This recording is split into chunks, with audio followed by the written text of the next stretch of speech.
Hey YouTube, Jason here again with Day Trading Fearless, and welcome back to my channel. If you're new, welcome, and make sure you hit the like button and subscribe.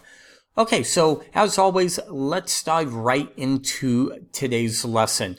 I'm going to talk to you guys about what I call the fish hook, okay? It's a great way to potentially see a trend reversal. So let's get right into the charts, okay?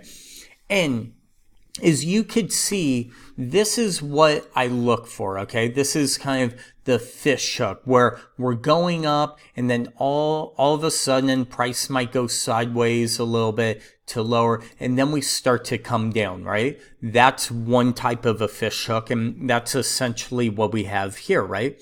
We go up, we go sideways, and now we're starting to curl over, okay? This is where if you think about redrawing these lines, and let's just touch this low to this low all the way up to these lows up here, right?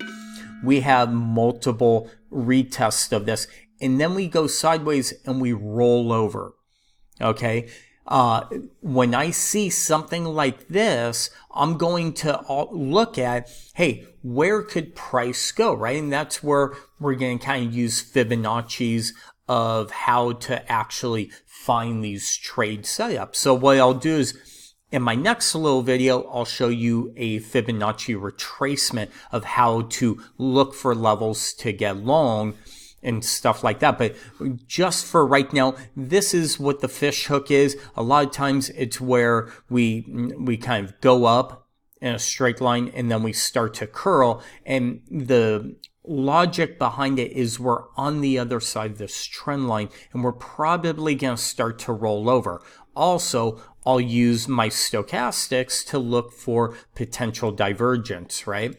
From here to here, double top we have up here, right?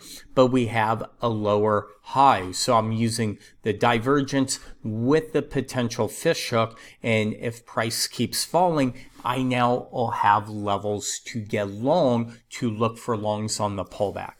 So my next video, I will go over how to trade the Fibonacci's with this. And thank you always for watching, and we'll talk to you soon.